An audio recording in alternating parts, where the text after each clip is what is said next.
తెలంగాణ ఆక్రమణకు మళ్ళా కుట్రలేమన్నా జరుగుతున్నాయా?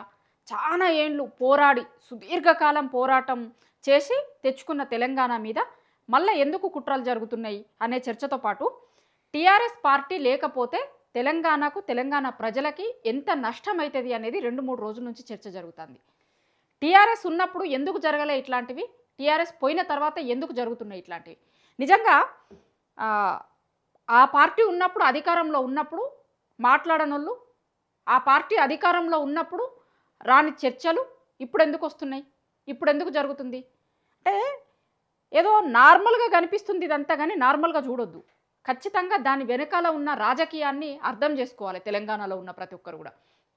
ఇప్పుడే తెలంగాణకి సంబంధించిన ఓ టీడీపీ నాయకుడు ఏపీ మహానాడులో బోయి అసలు తెలంగాణకి చరిత్రే లేదు, తెలంగాణ పదమే డిక్షనరీలో లేదు అని మాట్లాడు కావచ్చు. తెలంగాణ గడ్డ మీద ఎన్టీఆర్ విగ్రహం వచ్చుడు కావచ్చు. తెలంగాణ గడ్డకొచ్చిన ప్రధాని మోడీ ఇక్కడున్న తెలంగాణలో ఇండ్లకి కాకుండా చంద్రబాబు నాయుడు ఇంటికి, పవన్ కళ్యాణ్ ఇంటికి పోవుడు కావచ్చు. ఇట్లా చెప్పుకుంటూ పోతే ఒక సీక్వెల్ చెప్పొచ్చు. ఎందుకు జరుగుతున్నాయి? ఇప్పుడే ఎందుకు జరుగుతున్నాయి? దీంతో పాటు రేవంత్ రెడ్డి ప్రవర్తిస్తున్న తీరు నిజంగా రేవంత్ రెడ్డికి ఎట్లా తయారైందంటే, రేవంత్ రెడ్డి అసలు ఆ టీడీపీ మీద ఉన్న ప్రేమలో సగం ప్రేమ తెలంగాణ మీద ఉంటే మంచిగా ఉంటుండే. నిన్న మాట్లాడిండు కదా చాలా మాటలు పోయి ఆ విగ్రహం ఆవిష్కరణ కోసం. దాంట్లో ఇక ఆ టీడీపీ నాయకులు అంటే టీడీపీ పార్టీ దాని మీద ఆయనకి చాలా ప్రేమ కనిపించింది. దాంట్లో ఆ ప్రేమల సగం ప్రేమ తెలంగాణ మీద ఉంటే మంచిగా ఉంటుండే. కానీ తెలంగాణ మీద కనిపిస్తలేదు ఆయనకు ఆ ప్రేమ. ఎన్టీఆర్ నట స్ఫూర్తిగా తీసుకోవాలట. ఎందుకు స్ఫూర్తిగా తీసుకోవాలి? ఎట్లా స్ఫూర్తిగా తీసుకోవాలి? తెలంగాణ కోసం, తెలంగాణ రాష్ట్రం కోసం అమరవీరులైన ఎవరినన్నా స్ఫూర్తిగా తీసుకోలేరు మీరు? తీసుకోరా? ఇప్పుడు కొండా లక్ష్మణ్ బాపూజీ, జయశంకర్ సార్ ఇట్లాంటి వాళ్ళు ఎందుకు స్ఫూర్తి గారు? ఎన్టీఆర్ ఎందుకు స్ఫూర్తి అవుతాడు తెలంగాణకి?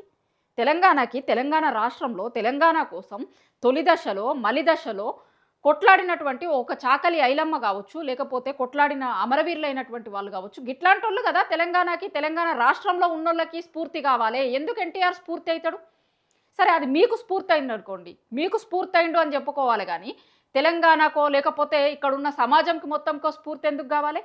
ఇదే రేవంత్ రెడ్డి గారు గతంలో, ఇప్పుడు ఈ నిన్న విగ్రహావిష్కరణ చేసినప్పటి నుంచి గతంలో రేవంత్ రెడ్డి గారు ఎన్టీఆర్ అన్న మాటలు ఫుల్ వైరల్ అవుతున్నాయి. ఆ వీడియోలు కూడా మీరు చూసి ఉంటారు. చూడకపోతే నేను ఒకసారి ఈ వీడియోలో మీకు యాడ్ చేస్తా, చూపిస్తా. గతంలో ఇదే ఎన్టీఆర్ని ఎన్నెన్ని మాటలు అన్నాడు ఏంది కూడా కనిపిస్తున్నాయి. అట్లనే నిన్న మీటింగ్ జరుగుతున్నంతసేపు అది అసలు కాంగ్రెస్ ముఖ్యమంత్రి, ఇప్పుడు ఆయన ఆవిష్కరించిందేమో టీడీపీ పార్టీ వ్యవస్థాపకుడు, ఆయనే టీడీపీ పార్టీ అధ్యక్షుడు, వ్యవస్థాపక అధ్యక్షుడు ఎన్టీఆర్ విగ్రహం. సరే, గతంలో కూడా ఎన్టీఆర్ విగ్రహాలు ఉన్నాయి. ఇప్పుడు ఫస్ట్ ఏదో ఈయన వచ్చి ఈయన ఒక్కడే ఫస్ట్ టైం తెలంగాణలో ఎన్టీఆర్ విగ్రహాలు పెట్టించిర్రు, మేము లేకపోతే ఇక ఎన్టీఆర్ విగ్రహాలే పెట్టకపోతుండే అని లెక్క కూడా మాట్లాడిండు.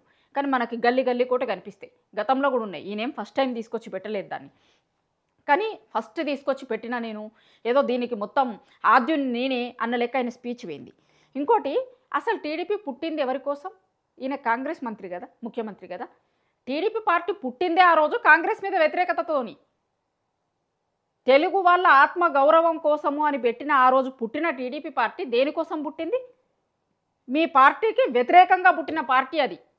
కానీ ఇలా అసలు సరే, అదే కాంగ్రెస్ పార్టీలో ముందు నుంచి ఉన్నోళ్ళు ఒరిజినల్ కాంగ్రెస్ పార్టీ నాయకులు అయితే కనుక ఆ విషయాలు తెలుస్తుండేమో. మరి రేవంత్ రెడ్డి గారికి అంత తెలిసినాయో లేకపోతే తెలిసినా తెలియనట్టు చేసిండో తెలియదు. కానీ కాంగ్రెస్ పార్టీకి వ్యతిరేకంగా పుట్టిన పార్టీ టీడీపీ. ఇక నిన్న సీఎం గారి స్పీచ్ జరుగుతున్నంతసేపు మొత్తం ఆ పచ్చ జెండాలే కనిపించినాయి.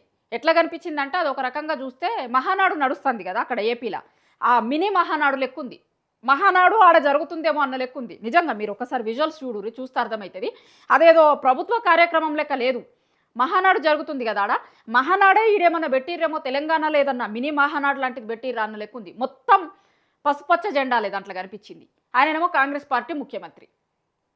ఇక ఆయన మాట్లాడుకుంటూ కాంగ్రెస్ వాళ్ళు చాలా గొప్పగా చెప్తారు నిన్నటి నుంచి. ఏం చెప్తారంటే, మేము ఎన్నికలలో ఇచ్చిన హామీని నెరవేర్చినము, ఎన్టీఆర్ విగ్రహం పెట్టినము అని.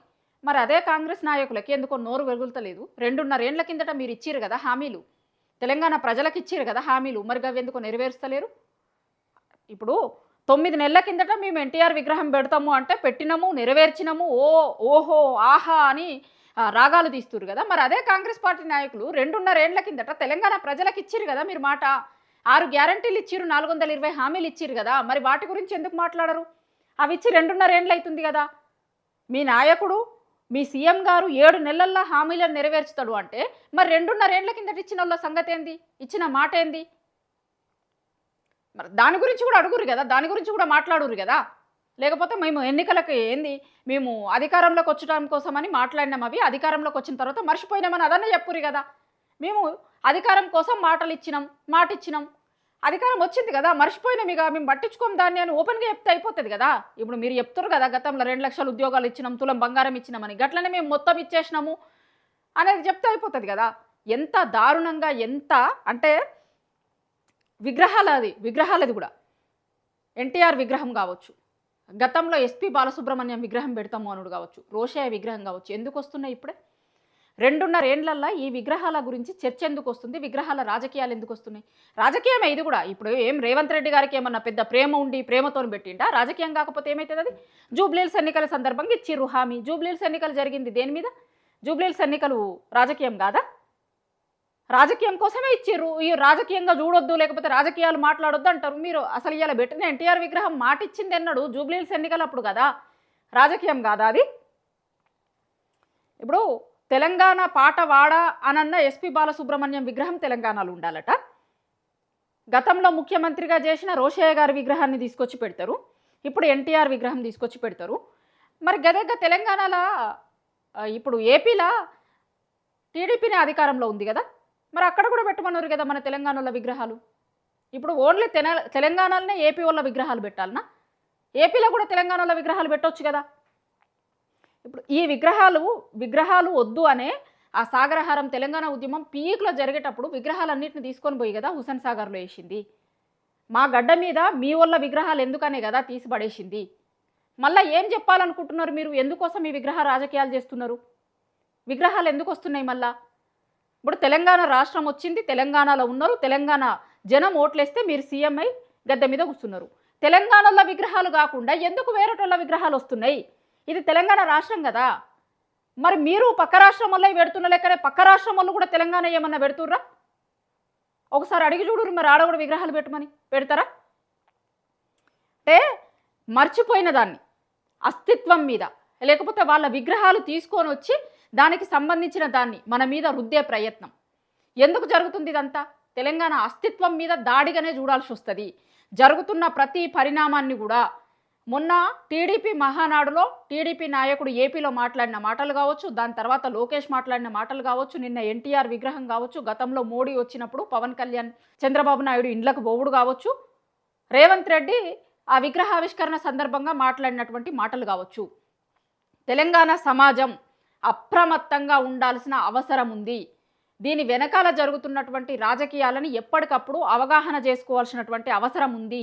లేకపోతే కనుక మన అస్తిత్వం మీద మళ్ళీ ఒకసారి కుట్రలు జరిగేందుకు సిద్ధమవుతున్నాయి. ఆ కుట్రలన్నింటినీ తెలంగాణ ప్రజలందరూ కూడా ఎప్పటికప్పుడు అప్రమత్తంగా ఉండి ఏం జరుగుతుంది, ఎట్లా జరుగుతుంది, రాజకీయ నాయకులు మాట్లాడుతున్నటువంటి మాటలేంది, చేస్తున్న చేష్టలేంది, అన్నింటి గురించి అప్రమత్తంగా ఉండాలి. అట్లనే తెలంగాణలో ఉన్నటువంటి మేధావి వర్గం కావచ్చు, తెలంగాణ వాదులు కావచ్చు, తెలంగాణ ప్రజలకు విప్పి చెప్పాల్సినటువంటి బాధ్యత కూడా వాళ్ళ మీద ఉంటుంది. లేకపోతే మళ్ళా ఒకసారి తెలంగాణ సమాజం ఈ కుట్రలకు బలవ్వక తప్పదు.